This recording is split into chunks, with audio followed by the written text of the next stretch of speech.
Golden State Media Concepts Baseball Podcast. We cover everything Major League, from spring training to the World Series. We've got your favorite club covered, from New York to Boston to LA. This is the Golden State Media Concepts Baseball Podcast.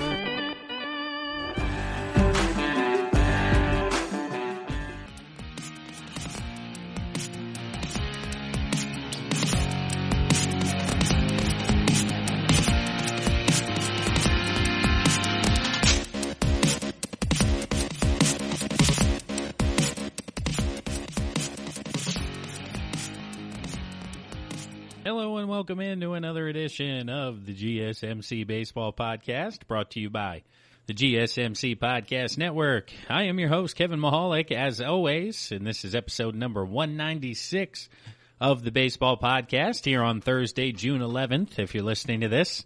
At time of recording it here, it is late Wednesday, soon to be early Thursday, East Coast time. Today was day one of the Major League Baseball Draft. We're going to get into that in much greater detail. We're going to discuss that as well as the latest in negotiations from the owners, what their proposal was, and then what the players counter-proposed back to them. And then ultimately we're going to wrap up today's episode talking about where do we go from here? How do we get a resolution?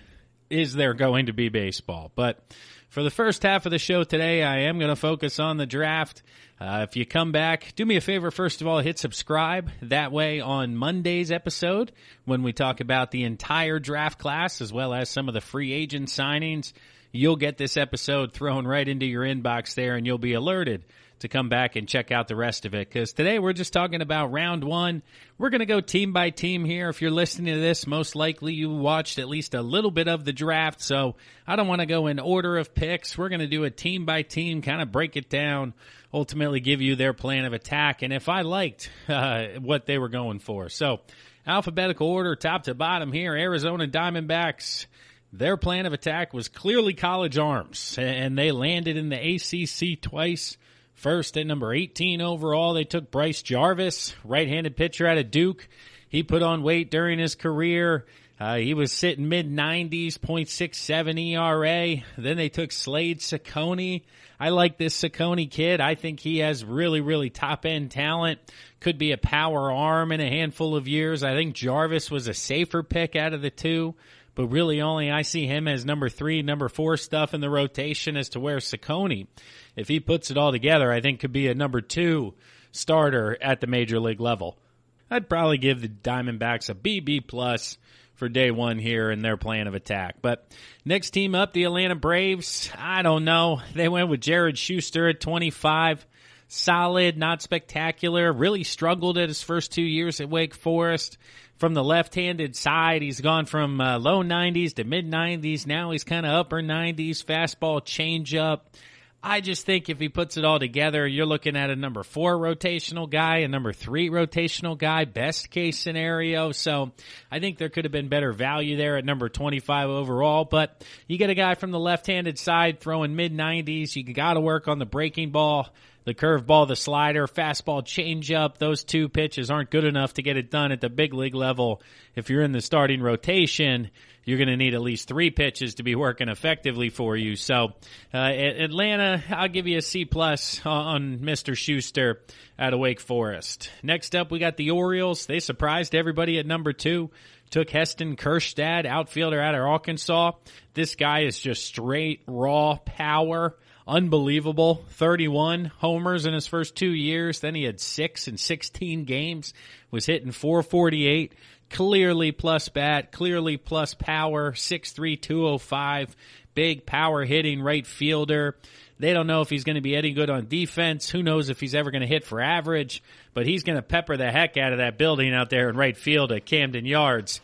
And apparently he's going to sign under slot. This was a surprise at number 2. A lot of people had Austin Martin going number 2, but Baltimore is manipulating the money here a little bit, going to pay Kjerstad a little bit less, which means they can give a little bit more to the pick at number 30, Jordan Westburg, shortstop out of Mississippi State. And I don't know, Westburg, he's one of the best defensive shortstops in the draft, if not the best defensive shortstop, but you're not getting much offensively. Yeah, he's hitting .326 in the Cape, but only 10 home runs in 124 games at Mississippi State.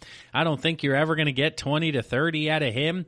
So really just a defensive-oriented guy. I guess you took the offense in the first pick, take the defense in the second pick. You want to be strong defensively up the middle, but Baltimore... definitely, oh man, question marks coming out of day one. Let's see how they rebound the rest of the week here or on into Thursday. So only 2 days for the MLB draft. The Red Sox, they're up next, number 17. They took Nick York, second baseman out of high school out of California. The experts aren't high on this pick, and because he was number 96th overall prospect according to Baseball America. MajorLeagueBaseball.com had him at 139, and he goes 17 overall.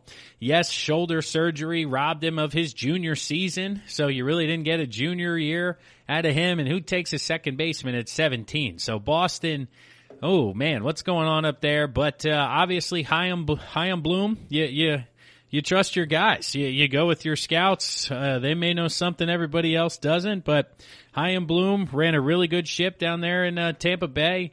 That's arguably the best run organization in all of Major League Baseball. So even though on paper this one looks like a surprise and maybe a reach at 17, you got to trust Chaim. I'm a fan, so I know I do. Next up, the Cubbies, 16 overall. They took one of the best stories of round one. Ed Howard, shortstop out of Mount Carmel High School in Illinois. This is the other shortstop of the evening, who's arguably the best shortstop in the class, as well as the guys the guy Baltimore took, Westberg out of Mississippi State. It was between him and Howard. Howard, a local kid in Chicago, grew up a White Sox fan, but I'm sure you could get him over there to the Cubbies. 6'2", 185. He's going to grow into that. Big-bodied shortstop, kind of that new age Carlos Correa style of body at shortstop as things continue to evolve around the diamond. I like this pick.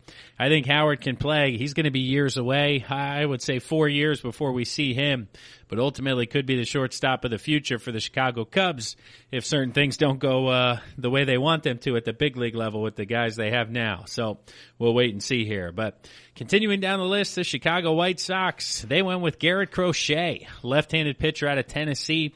Garrett was one of the highest risk guys. He 6'6" lefty, touches 100 miles an hour, only made 13 college starts, only threw 3 innings this spring. But if you're going to watch a bullpen, you're going to go and you're going to watch Garrett just light it up. So that's where it gets into, okay, we have a deep farm system. We like the guys who throw top end miles per hour. The guy they got from Boston's at like 104. I can't remember his name now. They took Chris Sale, who a lot of people are comping Garrett Crochet to. So it depends on what your outlook is. Chicago, I see them as they have a window in the near future. Crochet could be a very quick plug-and-play guy for them in the bullpen. If it's not this year, it's certainly next year. So his window of getting to the big league certainly aligns with their window of contention. And if they just got themselves an Andrew Miller-like left-handed specialist out of the bullpen, they're going to be very, very pleased with that. So I certainly understand their thinking there on the south side. The Cincinnati Reds at number 12, they took Austin Hendrick. This was the outfielder out of Western Pennsylvania. Some labeled him as the best high school bat. Others picked Zach Veen or Robert Hassel. But 6 foot, 205-pound outfielder, quickest pure bat speed in the class for a high school kid. The overall hit tool needs to be refined, but his mechanics and his swing path offensively are very, very solid, and this will allow him to grow in Cincinnati. His window won't be for a few years. They're just starting to up and come. They were my surprise team of the summer this summer. Who knows? Maybe they still will be. But he won't be up in the bigs for a handful of years. But a kid that grows into it, Western Pennsylvania, shout out PA. So a good pick there by the Cincinnati Reds. The Cleveland Indians, they picked at number 23. They took Carson Tucker, a shortstop, a high school kid out of Arizona, younger brother of Pittsburgh Pirates infielder Cole Tucker. So good genes there in the family. Two MLB guys, first round pick, and already a major league kid there. So the parents doing good work raising those boys. But we'll see. It's the shortstop talent here again, high end talent, but the drop off after the top guys. But Tucker, 6'2", 180. You think he could round out again into the 190, 200 frame?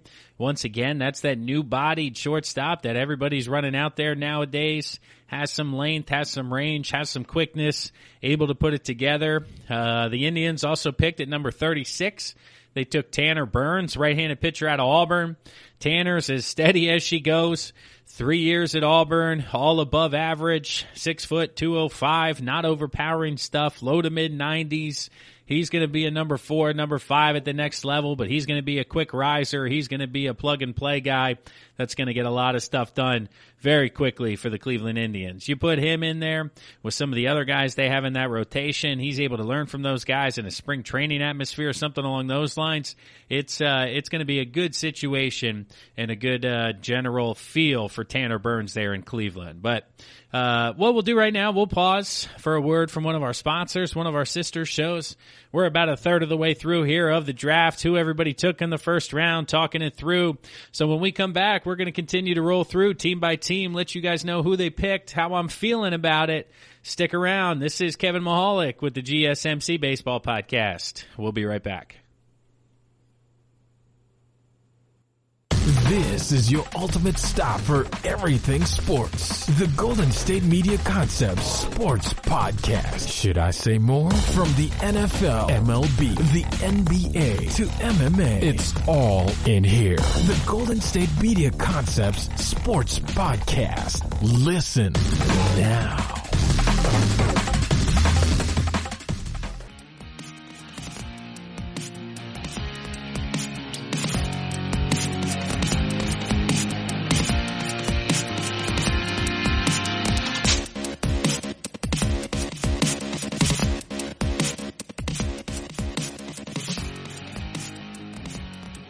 Hello and welcome back to the GSMC Baseball Podcast, brought to you by the GSMC Podcast Network. I am your host, Kevin Mahalik. As always, this is episode number 196 of the Baseball Podcast. We're continuing our run through round 1 of the MLB Draft, which took place Wednesday evening. Day 2 of the draft will be on Thursday. We'll run through the entirety of the draft classes for each team on Monday's episode. But for tonight's recording here past midnight now on Wednesday night, going over the first round, we're continuing around the league here. So let's jump right back into it, starting with the Colorado Rockies in the first round at number 9 overall and number 35. They had 2 picks tonight. At number 9, they took Zach Feen, the outfielder, high school kid out of Florida. People had talked about this was the top high school kid on the board, and the fact that he went number 9, he was the second high school kid taken. The first one actually went at number 8, and that was a record in its own right for the Major League Baseball draft, not having a high school kid taken until pick number 8. So then you had 2 in a row at 8 and 9. Zach Feen, arguably the top guy on the board, lefty, really nice power stroke, really looks like Cody Bellinger. If you break down the swing path, do the old line on the screen, and you do him and Bellinger side by side, very similar hand path, very similar bat path. A good pick for them out in Colorado where the ball flies. You obviously take the top power bat out of all the high school kids. So Zach Feen, he's going to like things out in Colorado, and I think that was a great pick for the Colorado Rockies. Then at number 35, they took Drew Romo out of the Woodlands High School in Texas, outside of Houston, powerhouse high school down there. I don't know if Mr. Romo is going to stick at catcher. We don't believe there's an association or a relative, Tony Romo. No relation there, we don't think, but a little bit of a stretch for Drew Romo here. Checks a lot of the boxes behind the plate defensively, soft hands, advanced receiving skills, but offensively leaves a lot to be desired. So really take a high-end offensive kid in the first round, 2 high school kids for the Rockies, which is clear with their trajectory at the big league level. They are one of the teams that is heading into a rebuild, which is why all that Nolan Arenado drama went down. They signed him to a big-term contract, then essentially went right into a rebuild right after they told him they would try to compete year in and year out.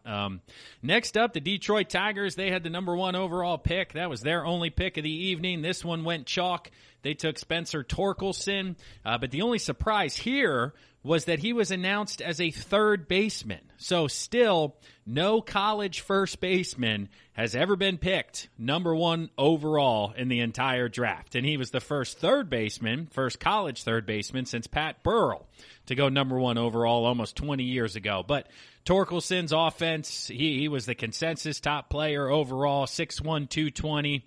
Really looks like a Pete Alonso comp, a Paul Goldschmidt comp. He's hitting .340 with 6 homers already in 17 games this spring. Detroit, the past couple of years, has gone heavy with the pitching side of things in the first round. Casey Mize, a few other individuals. So adding a bat with Torkelson. He'll replace Cabrera here in the next number of years. They think he's going to be able to stick at third base. I'm not so sure.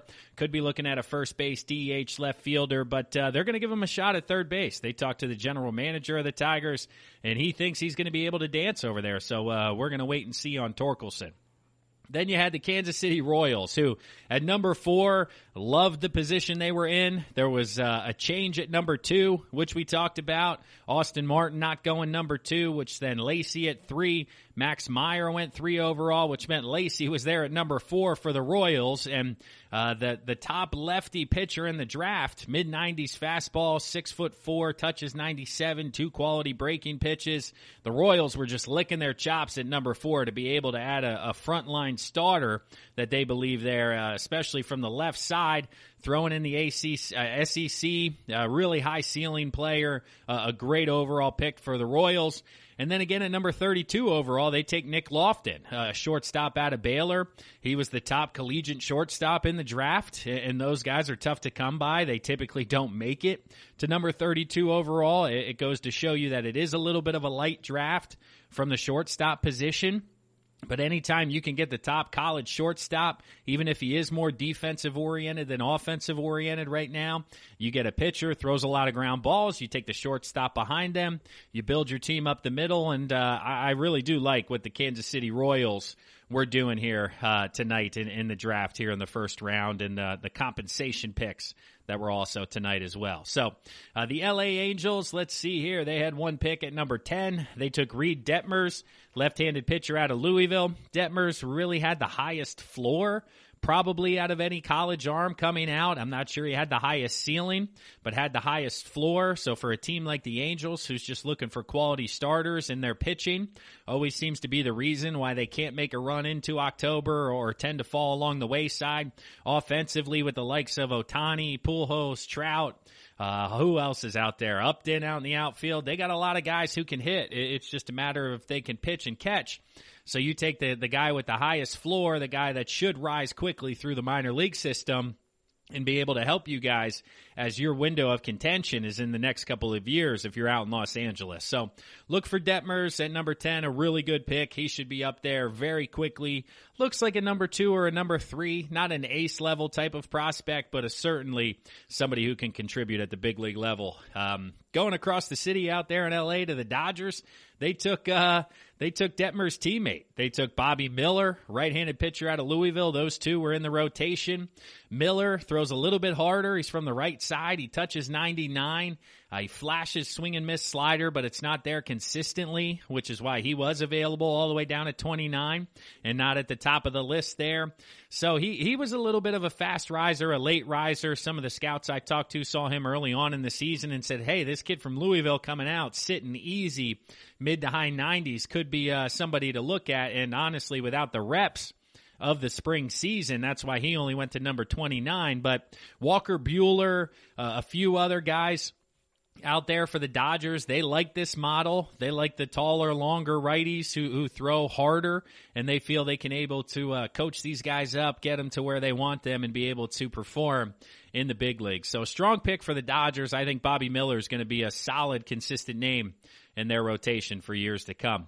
Then we go over to the Miami Marlins in the first round, number 3. This was one of the surprises. They took Max Meyer, right-handed pitcher out of Minnesota. They passed on Asa Lacy out of A&M. His fastball reaches triple digits, 100 miles an hour, hard-biting slider that can reach 90 miles an hour. Undersized kid, though, at 6 foot, so there is some concerns about whether his body physically will be able to handle, 100 miles an hour on a routine basis. Struck out 46 kids in 27 innings. So when it comes to overall stuff, Max Meyer is at the top of the list, but when it comes to actual execution, as of right now, Asa Lacy was definitely the consensus, but the Marlins going with overall potential as opposed to college statistics. The Milwaukee Brewers, let's see here, Garrett Mitchell at number 20. This was a little bit of a surprise. He has type 1 diabetes. Nobody really knows what to do with that. Pitchers have had it before, but they get days off in between starts.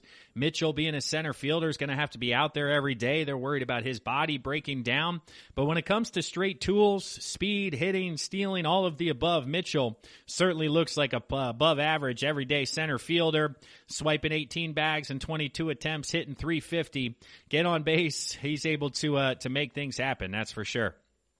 The Minnesota Twins, they took Aaron Sabato, first baseman out of North Carolina, number 27 overall. Really big kid, hit 343, had a freshman record, 18 home runs his freshman year. He unfortunately had surgery following that, so that kept him out of summer ball ultimately, so he couldn't improve his draft stock there. But really good build, 6'2", 230, big bat, right side. He's going to take a few years to develop, but ultimately should be a plus for the Twins here in the near future. And then let's see, the New York Mets. This was a good value pick at number 19. They only had one pick in the draft today. They took Pete Crow Armstrong, the outfielder out of California. Some people were targeting him with Veen or Hassel. Those were the top 3 high school names that you heard being floated around. Crow Armstrong being the best defensive outfielder out of the bunch. Maybe not the most upside offensively, but plays the best position out of all those guys. Looks to have the best arm out of everybody involved there. Certainly going to take a handful of years to figure things out. He's got a wide stance, really long bat swing. That's the only bat path. That's the only thing. And my concern is potentially getting up to higher velocity, being able to catch up. But as a high school kid transitioning into pro ball, you're going to have some time to figure those things out. But let's pause again right here for a word from one of our sponsors, a word from one of our sister shows within the podcast network. We're continuing. When we come back, we're going to keep going around the league here. We got a handful of teams to run through, continuing to recap round 1 of the Major League Baseball draft, give my thoughts on all the draft picks, and ultimately how things are going to continue to shake out tomorrow on Thursday, or tonight if you're listening to this upon release of the episode. But either way, let's pause. I am Kevin Mahalik, your host of the GSMC Baseball Podcast. We'll be right back. Tired of searching the vast jungle of podcasts? Now listen close and hear this out. There's a podcast network that covers just about everything that you've been searching. Hey! The Golden State Media Concepts Podcast Network is here. Nothing less than a podcast bliss with endless hours of podcast coverage. From news, sports, music, fashion, cooking, entertainment, fantasy, football, and so much more. So stop lurking around and go straight out to the Golden State Media Concepts Podcast Network. Guaranteed to fill that podcast itch. Whatever it may be. Visit us at www.gsmcpodcast.com. Follow us on Facebook and Twitter, and download us on iTunes, SoundCloud, and Google Play.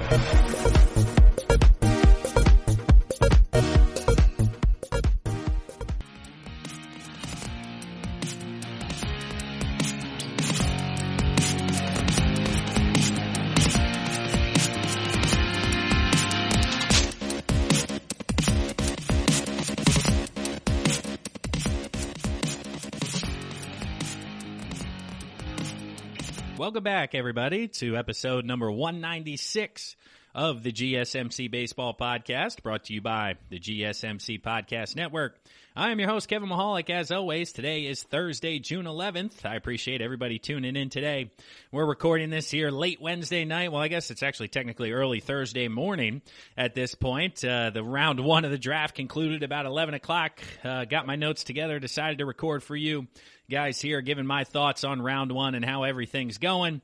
When you guys come back on next episode number 197, we'll recap the entire draft class for each team. But in order to get alerted when that episode drops Monday, please subscribe, rate, and review the podcast wherever you're listening, Apple Podcasts, Spotify, whatever platform you're on out there. GSMC is available, as well as head to social media. Check out Facebook, Twitter, Instagram, all of the above. The Baseball Podcast has a page where we keep you updated, giving our thoughts on all the picks and everything Major League Baseball moving forward. But let's jump back into it here, guys. We're starting off again with the New York Yankees, going alphabetically.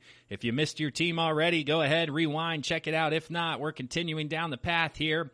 The Yankees at number 28 took Austin Wells, a catcher out of Arizona, played a little bit of first base there as well. This is a bit of an interesting pick because the Yankees actually took Austin Wells out of high school.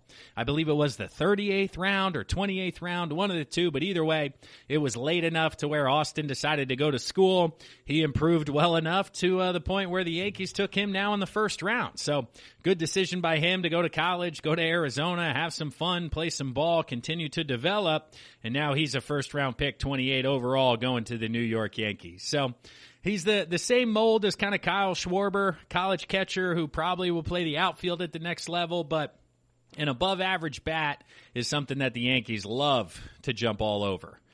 The Oakland Athletics, let's see, they picked at number 26. They took Siler Soldstrom, a high school catcher out of California.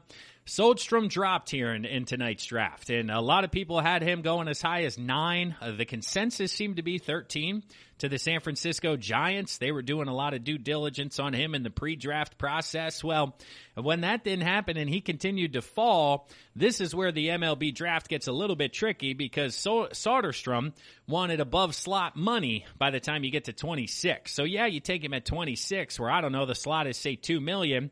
Well, he wants $3 million to sign and skip college. That's why teams continue to pass because quote unquote signability becomes an issue as you get through that first wave of position players. So it seems as if the Oakland A's are going to be paying above slot if they want Tyler to join the squad, which honestly would surprise me since 2 weeks ago we heard about how they're cutting all the pay for the minor league team, and then a week later they're reversing course because everybody went bananas on them. Yeah, of course we did. But now they're going to pay over slot for a first-round pick. I don't know what's going on out there in Oakland. They continue to just keep us guessing. And if you think you know, you have no idea. So next up, my Philadelphia Fightin' Phils, baby. Let's go. At number 15, they took Mick Abel, right-handed pitcher out of Oregon, the top high school arm on the board. There was talk between him and Bitsko. He's a local kid out of CB East. For those of you not around here, that means nothing to you, but it was about an hour from Philadelphia, and instead they took the kid from all the way on the other side of the country. But he was the top prep arm in the draft, 6'5", 190, so can clearly continue to put on weight and grow into that frame. Long, lanky, he's already up to 95 with his fastball. He's got a plus slider. That arm side run is a big plus for the Phillies in their system. But honestly, high school pitchers are the worst gamble out of the 4 classes, or the 4, brackets, so to speak. College position player, college pitcher, high school position player, high school pitcher. Well, high school pitchers are the worst bets when it comes to the 4 of them. Now, obviously, the Phillies took the best bet out of the worst bets by taking the top high school arm, and their time frame for him is nowhere near the immediate future. You're looking at 4 or 5 years down the road, which is a little frustrating from a fan's perspective since we're trying to enter this next window of contention. But a top-end arm, 6'5" kid, it really could be the top end of the rotation. Years from now, 3-4 years, you have Zach Wheeler coming off his deal, Aaron Nola coming off his deal. You're going to have Howard, their top prospect. I almost forgot his name there for a brief second, but you got this guy joining them. I like the pitching style of things. That's ultimately really where the Phillies needed to be. Next up, we got the Pittsburgh Pirates. Out on the western side of the state here, they had 2 picks in tonight's draft. First off, number 7, they took Nick Gonzalez, shortstop out of New Mexico State. Now, a lot of people peg him as a future second baseman. I talked earlier about how the top college shortstop went off the board at 30, and here you are seeing one at 7 overall, but people don't think Gonzalez is going to stick at shortstop. They think he could be second base, maybe a third baseman type of thing. Really above average offensive second baseman is ideally where they're putting him. And out at New Mexico State, you could put up ungaudy offensive numbers. Those are small ballparks. The ball flies. He's not exactly seeing SEC pitching or ACC pitching, so the numbers can be a little bit inflated. But when you go to the Cape Cod, hit 351, and win Cape Cod MVP honors, that'll throw a heck of a stamp of approval on your draft prospects moving forward. So at number 31, let's see who they took here. Carmen, this last name is crazy. I wrote it down a couple of times. Majinski. It is not spelled Majinski, but apparently it is pronounced Majinski. Right-handed pitcher out of South Carolina. This kid's a pretty good character. Big beard, long hair. He broke his foot his sophomore year of college, but then he went to throw in the Cape Cod League where he put up a 2.15 ERA, had a 40-4 strikeout to walk ratio. 10-1 is fantastic. He's been up to 99. It's just a consistency effort with him, and then obviously the injury concern, as well as, will he be able to have one of his secondary pitches reach the level of his fastball, or is he ultimately going to end up in the bullpen because he's only got 1+ pitch and everything else is trying to catch up? So it's certainly going to be interesting to follow along moving forward. But continuing along here, the San Diego Padres, they picked at number 8. Like we said, they took the first high school kid off the board, a big right-handed power bat from Tennessee, Robert Hassel III. He's the best pure hitter out of anybody in this year's high school class. Not so much power, not so much all around, but just pure hitter, bat-to-ball skills. Very, very impressive. They're split again on how much power. Ultimately, he could add 6'2", 195, so has a solid frame to be able to put on weight moving forward. The Padres were all over Hassel in the pre-draft process, him and Veen. So now that Veen, they were both on the board, obviously they wanted Hassel because they had their pick of both of those individuals. Let's see here. And then they picked at number 34, Justin Lang. This was a bit of a stretch at number 34. High school pitcher, popped up this spring, flashed 100 miles an hour, really out of nowhere. He was kind of low 90s, top 95 last summer, and then all of a sudden you're seeing triple digits pop up. So is that just continued maturation? Is that the body developing? Or is this something that he can, continue to maintain and continue to develop? It's certainly a crazy prospect to think about somebody jumping 5-7 miles an hour during the high school times, but some of the best natural arm talent in the country, just really raw, really undefined, not a lot of command. Again, just really good stuff. Needs to learn how to pitch. But the Padres taking 2 high school kids, 2 developmental projects, a bit of an interesting way to look at things. Obviously with Hosmer, Machado, they're trying to compete, continuing to add pieces every year, continuing to try to creep up on the Dodgers. And then when you get a chance to add some college kids, or at least one of them at number 8, you go high school kid who is going to take a few more years to develop moving forward. As a Padres fan, I'd be curious what the thinking is and ultimately which direction they're really trying to go out there. It's just fascinating to see what they're thinking. But we'll do one more here before we head to our next break. Let's see. That brings up the San Francisco Giants. Number 13 overall, took catcher Patrick Bailey.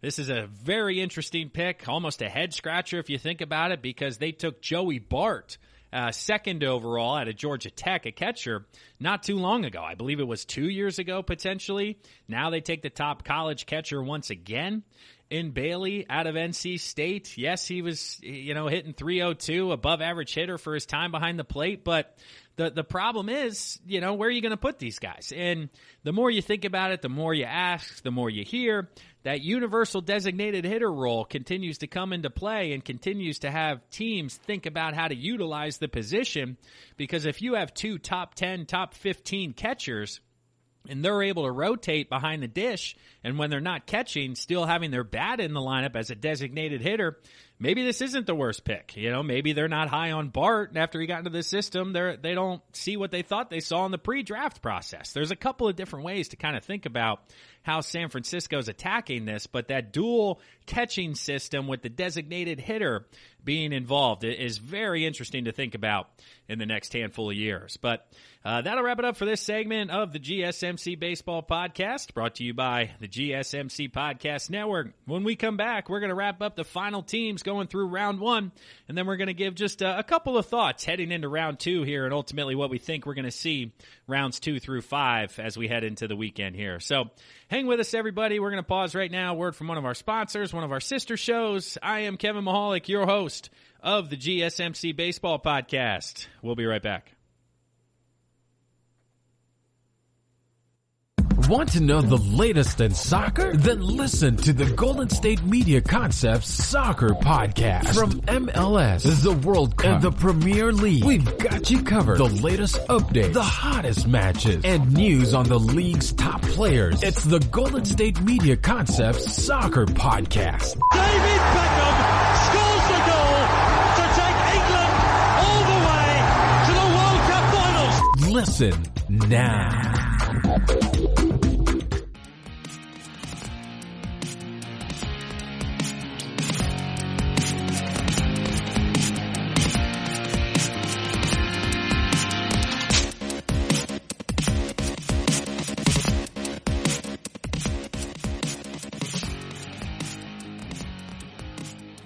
Welcome back, and thanks for listening to the GSMC Baseball Podcast, brought to you by the GSMC Podcast Network. I'm your host, Kevin Mahalik, and this is episode number 196 of the Baseball Podcast, as we're rolling through round one and the supplementary round of the Major League Baseball draft here early Thursday morning, actually more like Wednesday night, but post-draft, giving our feedback, giving our takes. And then ultimately on Monday's episode, we'll go through the entirety of the draft, team by team, give our thoughts, break down, and ultimately who got the best prize and who came away with the best class. But for now, we're wrapping it up. We're continuing to go alphabetically through, talk about all the squads, who they got, what we're thinking, continuing moving forward. So let's finish up the last couple of teams here, giving our thoughts, starting with the Seattle Mariners. The Mariners only had one pick tonight. That was number 6 overall. They took Emerson Hancock, a right-handed pitcher out of Georgia, a power fastball.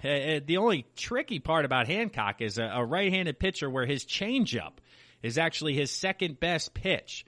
A lot of right-handers tend to go with that slider curveball combination. You see more off-speed changeup out of lefties, thinking Cole Hamels side of things here.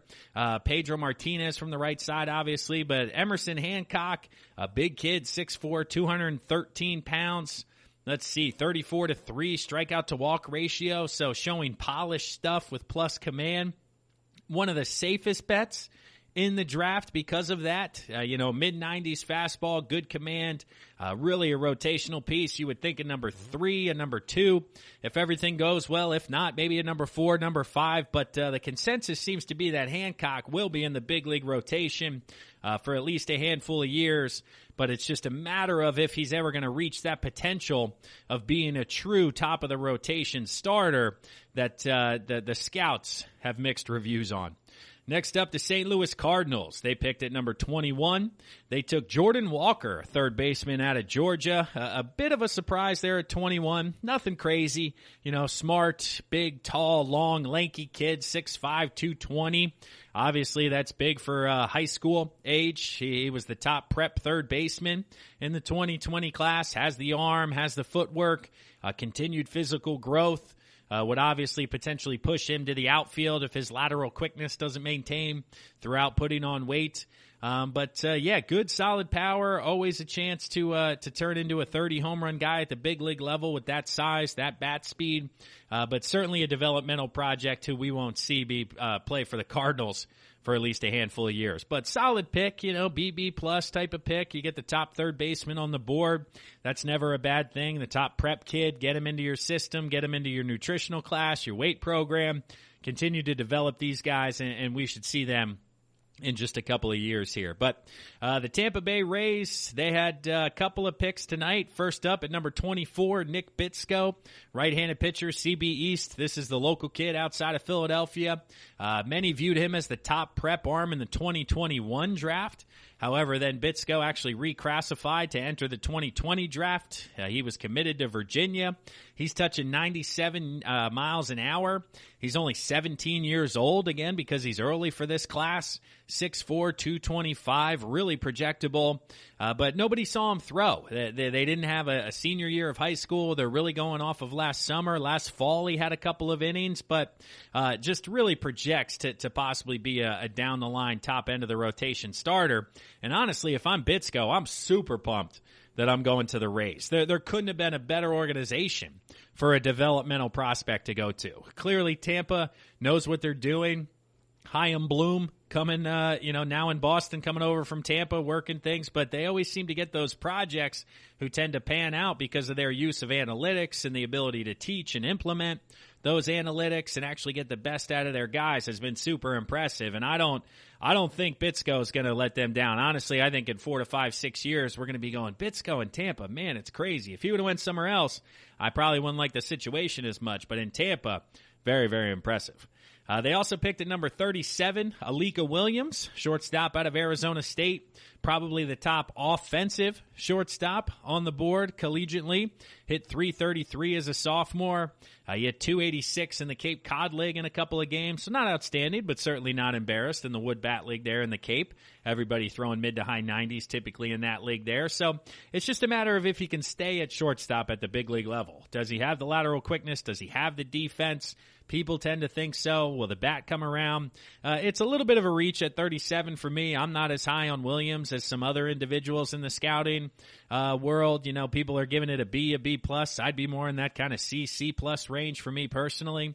But I don't know. It's a good pick at 37. Once you get past 30, kind of into this next round, you really start to get into the lottery balls and the lottery numbers, and it's just a matter of hitting on one of these guys. But the Texas Rangers here, we got a couple of teams left to finish up. The Texas Rangers, they took Justin Foscue at 14 overall, second baseman out of Mississippi State. Struggled as a freshman, but exploded his sophomore year.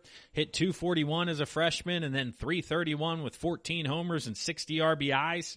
He was the starting second baseman for the national team, the USA national team this past year. But let's see. It's just, can he play defense? Is there a position for him? A lot of times nowadays I'm learning with these draft guys is you draft the bats and then you figure out where to put them defensively from here. It's not, oh, this kid's a shortstop, will he hit?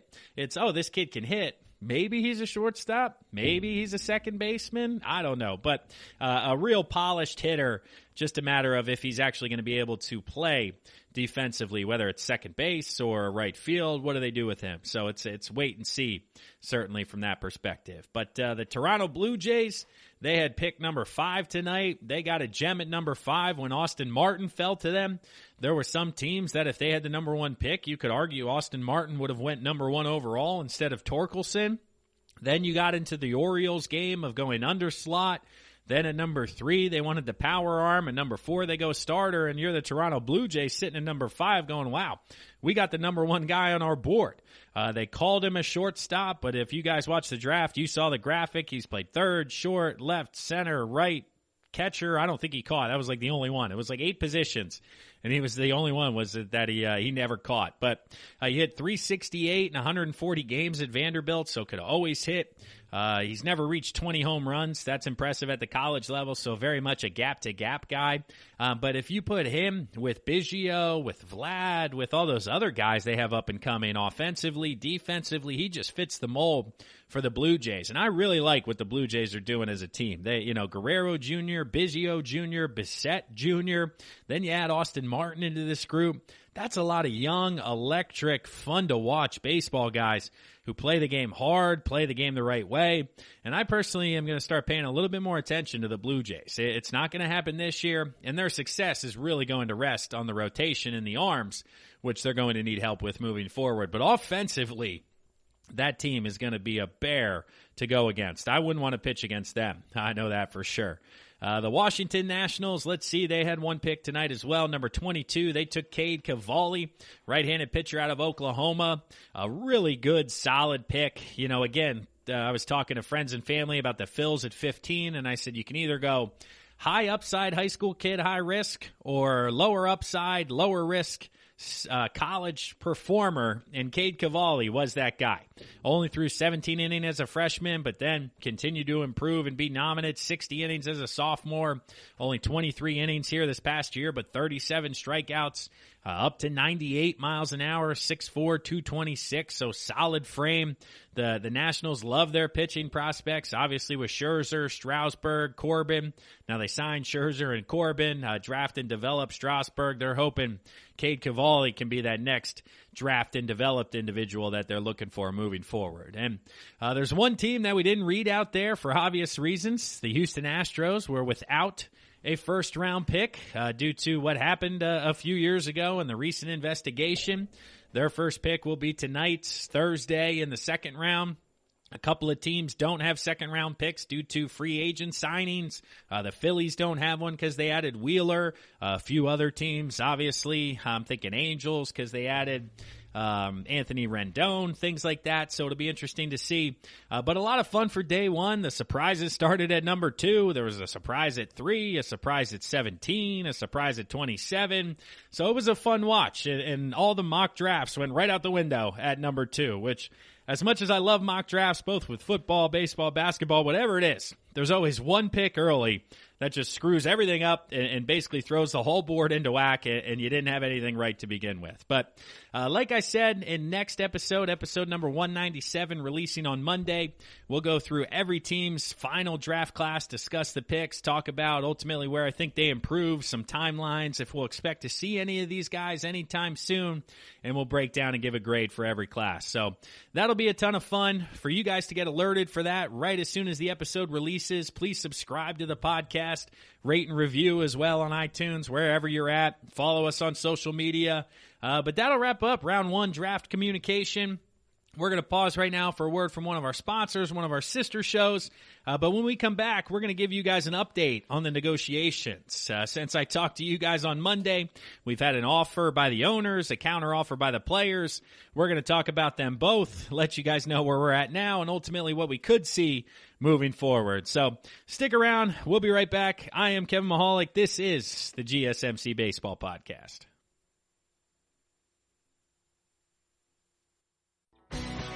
Are you looking to get your college football fix? Looking to get the latest news on your favorite school's team? The GSMC College Football Podcast is your ticket to all things college football. Join us as we talk college football from the national championship, the college rivalries, the bowl game, to the Heisman Trophy. To which conference is the best? We've got you covered for the Big Ten, SEC, Big 12, the Pac-12, ACC, and everything in between. Download the GSMC College Football Podcast on iTunes, Stitcher, SoundCloud, Google Play, or anywhere you find podcasts. Just type GSMC in the search bar.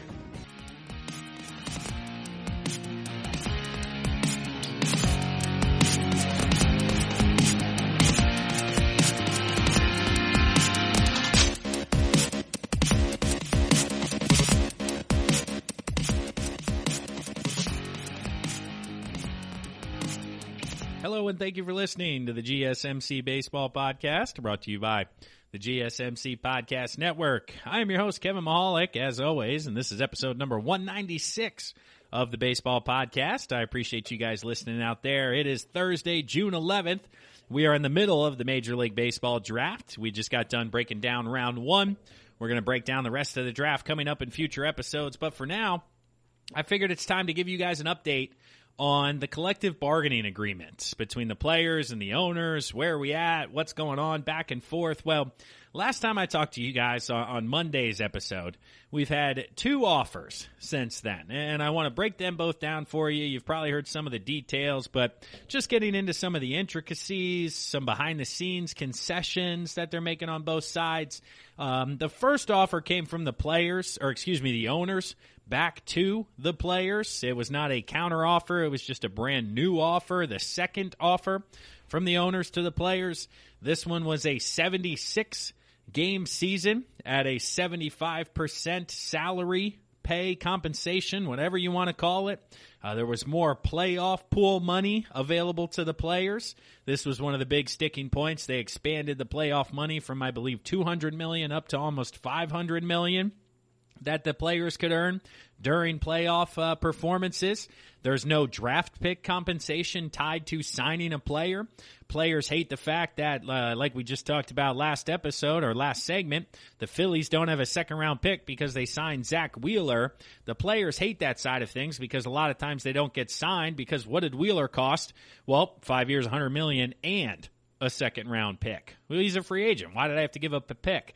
I don't know. One of those old rules that I don't agree with, but, they're trying to take that out for the owners because the players dislike it. The problem is, with the 76-game season at 75% salary, doing some of the math, breaking it down, becoming the computer whiz that I am, each of the offers that the owners are offering the players is the exact same financially. They started out with an 82-game season, a sliding scale, which, yes, gets a little bit tricky, but ultimately breaks down to about 33% of the original compensation the players were supposed to get. The next one we keep hearing or heard that wasn't officially proposed, but was a 50-game season at fully prorated pay. Well, 50 out of 162, just about 33%, give or take. Then you look at 76 games at a 75% clip. Oh, wow, look at that. Didn't even have to do the math.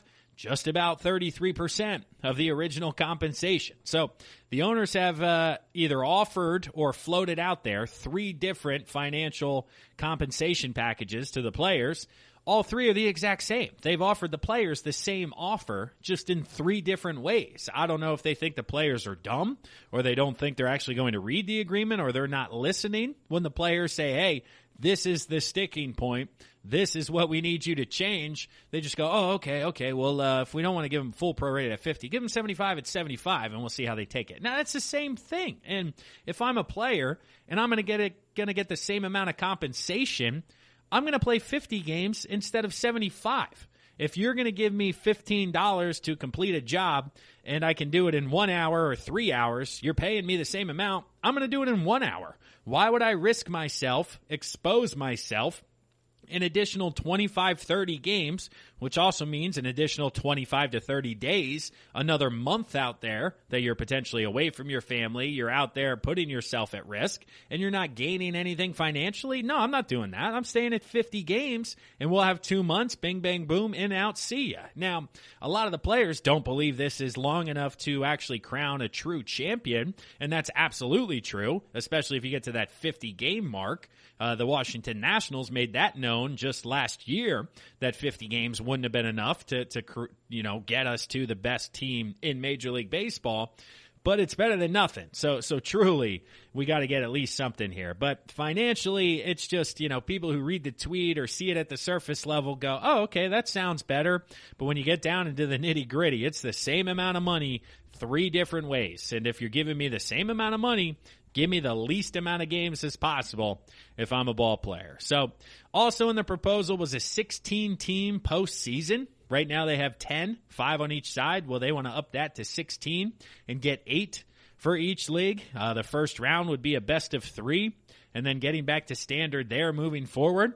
That would be fascinating to watch. It really would, because a best of 3, anything can happen. You get one horse, one starter, wins a game for you, and then all you need to do is steal one of the other 2 games. If you're the 8 seed going against the 1, again, if you got one horse, one ace, he wins that first game, you got to win one of 2 or 3, or even if he wins game 2 after losing 1, and then you got a winner-take-all game 3, crazier things have happened. So very much ripe for upsets in a best of 3. That's just a weekend. You get a starting pitcher who has a tough day, and you're the favorite, and boom, you're behind and willing to make things up. So I like the expanded postseason.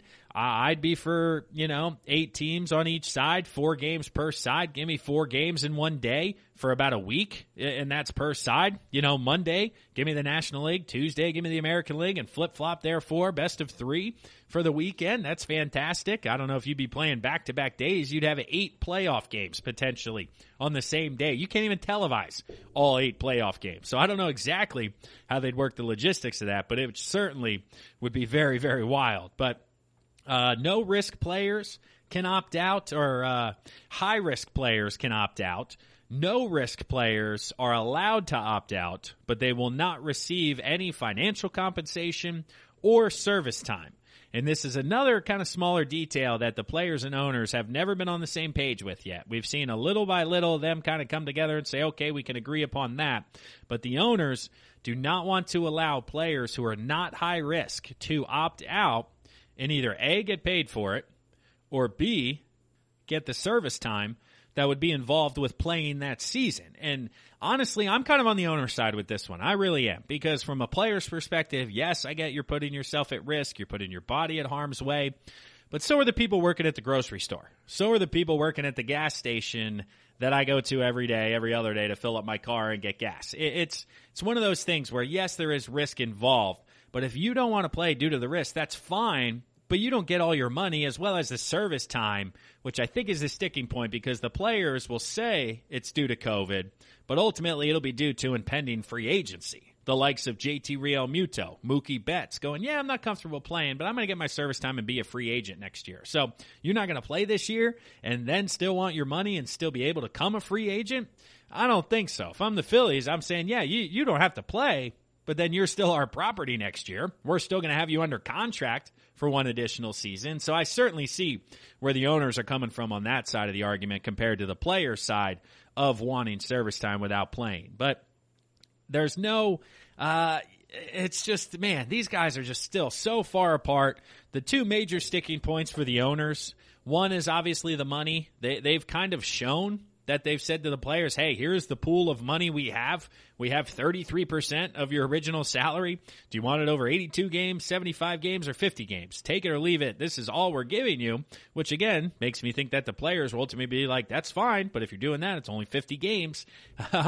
Because the length of the season is also huge to the owners. They don't want to go into the month of November, one, because they believe colder weather could lead to another increased spread of COVID-19, and then number 2, there's some sort of election going on in November that they really don't want to be competing with.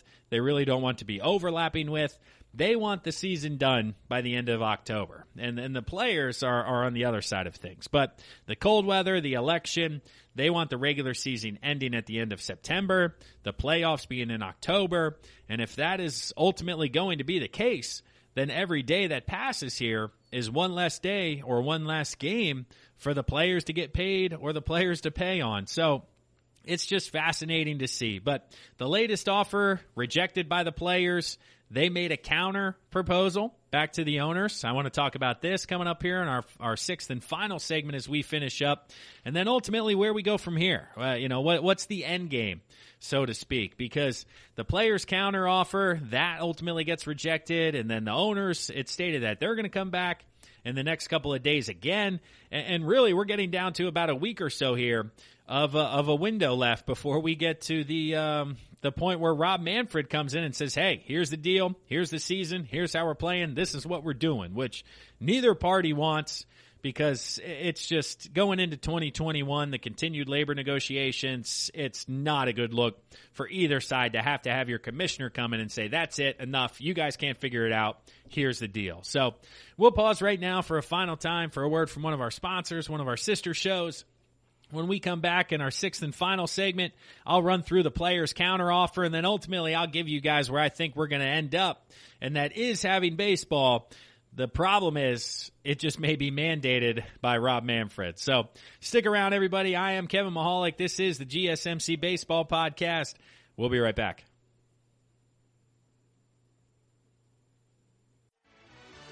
Are you looking for the very best NFL and college football podcast? Then check out the GSMC Football Podcast. Get the latest football news both on and off the field. From the NFL Draft to trades to the rumor mill to the NFL Combines, they got you covered. That's GSMCpodcast.com/football-podcast. Get updates on college rivalries, game day insights, and much, much more. It's football talk the way you want it. This show eats, sleeps, and breathes football. Don't forget to like them on Facebook and follow them on Twitter. Visit GSMCpodcast.com for more info.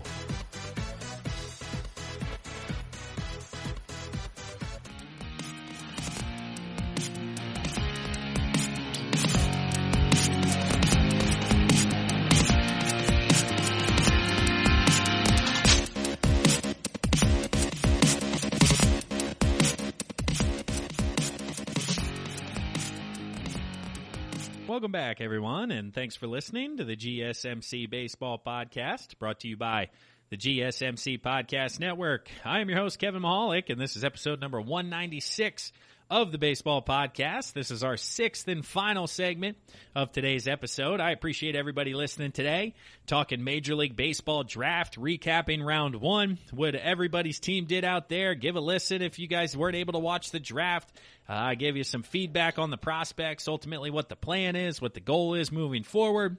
On Monday's episode, we'll wrap up in its entirety of the draft. That may be the entire episode, recapping the draft and ultimately how we think every team did or made out, how their class looks. And now we're giving you guys the latest update on the negotiations between the owners and the players. Where do we stand? The owners made a proposal to the players on Monday or so after we recorded. The players had since responded to that as well by Thursday morning here, early morning at time of recording.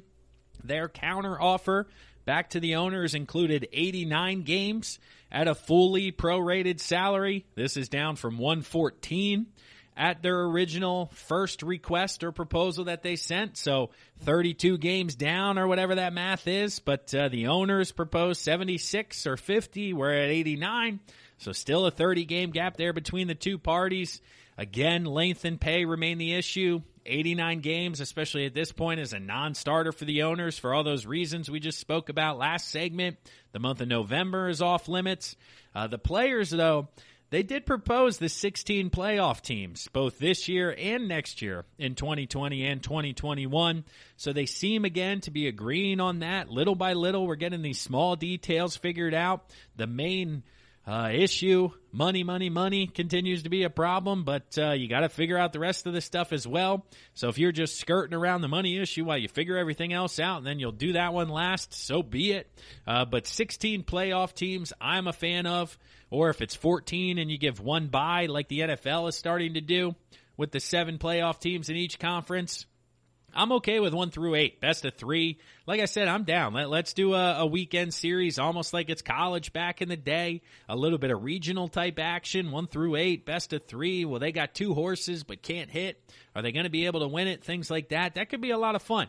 Again, the players included the opt-outs for full service time and full salary. That's something that I don't think they're going to win that battle. I think the owners win that one. The players win the battle of the postseason revenue and the postseason expansion. They also gave them broadcast enhancements, quote unquote, as part of the proposal, meaning players will continue to be mic'd up. They will continue to volunteer to be interviewed during the game. Maybe they'll be talking while they'll be playing defense. Who knows if they'll go that far. But the player enhancements will ultimately improve the broadcast. If there's no fans in the stands, we're going to need broadcast enhancements. Watching some of the KBO on ESPN. ESPN is doing the best with what they can, but sometimes it can get long and slow for a baseball game. And if you're not getting any help from any of the players, I think that will continue onto the Major League Baseball side of things. But one interesting little tidbit or a provision of this proposal is that the players said, hey, after the World Series, if you guys don't want to play in November, here's what we can do. We'll hold our Home Run Derby and our All-Star Game after the World Series. We'll do a little bit of NFL action. You know how they had the Pro Bowl after the Super Bowl? Now it's the week between Conference Championship weekend and the Super Bowl. Well, they're going to do the Home Run Derby and the All-Star Game after the World Series, kind of like a nightcap, saying, hey, that'll do it for the 2020 season. Here's your All-Stars one last time. Here's a derby. Let's have some fun. Let's go into the winter. Come back next year and remember how much fun the sport of baseball is. So the owners, they're expected to reject this very quickly, again, due to the length and everything with salary. But they are expected to put together a counter-proposal very quickly, which is a step in the right direction because at this point last week, after the players made a proposal, it was said that the owners aren't even going to do anything. We're just going to sit here and wait. Well, that's doing nobody any favors. And Commissioner Rob Manfred has basically heard enough because he obviously had to do some interviews before the Major League Baseball draft. You're having a draft on national TV at the same time when you're the only professional sports league who doesn't have an agreement to return to play, and it's not because of a global pandemic. It's due to financials during a global pandemic. That's extremely frustrating as a fan or as a common American at this point with everything going on in unemployment and job security. And the reason you're not playing isn't because of the disease, but because of money. Get out of here with that. So I certainly, understand why fans feel that way. Rob Manfred is hearing that from multiple angles. He came out and told Carl Ravitch that if they don't get an agreement within the next week or so, honestly, today again being Thursday, I'd give him the weekend into the middle of next week. I'd say by the 19th, next Friday, if there is no agreement. Manfred essentially came out and said, hey, he's going to use his power from the March agreement that says we're getting 48 games, 50 games, whatever it is for those 2 months, looking at August and September. The month of October will be the playoffs. But if this happens, yes, there will be baseball in 2020, but all these small, intricate details that I've been talking to you guys about this segment, last segment, in the past couple of weeks, none of that will be implemented. There will be obviously 50 games, which means fewer games, less money, less positive exposure for both players and owners, less fans. Fans will leave and never come back. People talk about the strike in 94 and how it took a handful of years for baseball to come back. I was still too young to understand what exactly was taking place during the 90s. I just remember the McGuire-Sosa run of 98, which I'm going to talk about on Monday's episode as well. So we'll do probably 5 segments of Major League Baseball draft and then one conclusion segment on the Sosa-McGuire documentary. But it lost a lot of the common fans. And again, here you are. So you're telling me in the month of August and September, you're going to get playoff basketball, playoff hockey, golf is going to be going on with multiple majors taking place that should have been previously. Football will be back in training camp. That just came out that July 28th is when everybody will be reporting, and that is a good to go as of now, as of June 11th. And you're going to have no baseball, and you're telling me people won't care or people will just come back like normal the next year? I don't think so. And it's just, man, it's crazy. But you're going to have hostility from the players. They're not going to want to work with any of the owners, any of the media, and there won't be any fans to kind of, buffer those types of interactions, so that won't be a positive. You won't have any expanded playoffs. Again, the owners and players both propose 16 postseason teams, which would be fascinating from a fan's perspective. No longer is it 4 per conference. It's now 8, which means my Fightin' Phils would probably actually make the playoffs. You may get them at under 500 as the 7 seed. But again, give me Nola, Wheeler, and somebody else in the rotation, and I'll take that against the Atlanta Braves for a weekend. You could win 2 out of 3 with those guys on the mound. But no expanded playoffs, which means you're going to only have 8, so half the size because – the 10. They'll stick with the 10, not the 8. They'll do the wild card game. But you're going to get 10 instead of 16. And then you're going to have an even bigger fight for the 2021 CBA. This agreement that they're coming to is really only for this summer and next summer. And then after 2021, that original agreement runs out that they agreed to 10 years ago or so. So you'd have an even bigger fight then because you're not coming to a working agreement here during a global pandemic crisis. It's just, I don't understand how both sides haven't come to the table, and maybe it's because you can't actually come to the table yet. Like, these guys just need to go to a hotel room, sit down somewhere, and figure this out. Whether you sit on this side of King Arthur's table, you sit on this side of King Arthur's table. That way you're 6 feet apart, but just figure it out, guys. We can't continue week by week, day by day. People are starting to get sick of it. I enjoy talking about it because I'm a big baseball guy, and I love talking to you guys, the listeners out there. But the common fan basically just calls me and goes, "Are we having baseball yet?" I say, "Not yet." And they say, "Okay, They don't care. They don't want to hear it. They don't want to hear that millionaires are worried about being exposed to a disease. They don't want to hear that billionaires only want to lose $1 million instead of $1.5 million. They just want to see baseball. We want to get back to the game, and that's where Manfred coming in saying you're going to get the game regardless of whether or not they come to an agreement. The casual fan won't know the difference, but everybody in the industry, everybody behind the scenes will know how horrible of an outcome this is, even though they're playing for the future of the game of baseball. If they don't do that, there's talk of potentially future free agency collapse because the owners won't want to pay anybody anymore. There's talk about redoing the player arbitration process. We're definitely headed towards a strike lockout if they don't come to an agreement here in the next week, as we were headed that way anyway. I talked months ago on the episode about how my sources in the industry have said that they don't like each other and they're not on good speaking terms and they're heading towards a strike for 2022 now. Well, apparently that was just 2 years earlier because they ripped up that agreement and said, hey, you guys got to come up with a new one, and nobody's been able to do it. But as we're recording here Thursday, again, we have the draft, but this weekend is a huge weekend in regards to the potential for an agreement, which is probably what they'll do to me. You know, they'll give me an episode where I got to talk about the draft, an agreement, and McGuire and Sosa all at the same time, instead of allowing me to talk about the draft Monday and then the agreement, McGuire and Sosa, next Thursday. But, oh, God.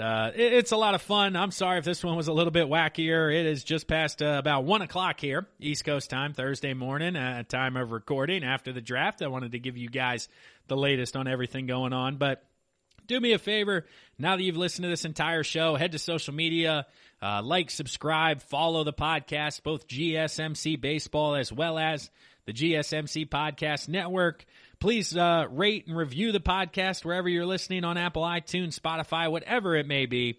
But hopefully you guys are having a great week out there. Hopefully you guys enjoy the weekend. I'll talk to you guys on Monday. This is Kevin Mahalik with the GSMC Baseball Podcast. Have a good night, everyone. You've been listening to the Golden State Media Concepts Baseball Podcast, part of the Golden State Media Concepts Podcast Network. You can find this show and others like it at www.gsmcpodcast.com. Download our podcast on iTunes, Stitcher, SoundCloud, and Google Play. Just type in GSMC to find all the shows from the Golden State Media Concepts Podcast Network, from movies to music, from sports to entertainment, and even weird news. You can also follow us on Twitter and on Facebook. Thank you, and we hope you have enjoyed today's program.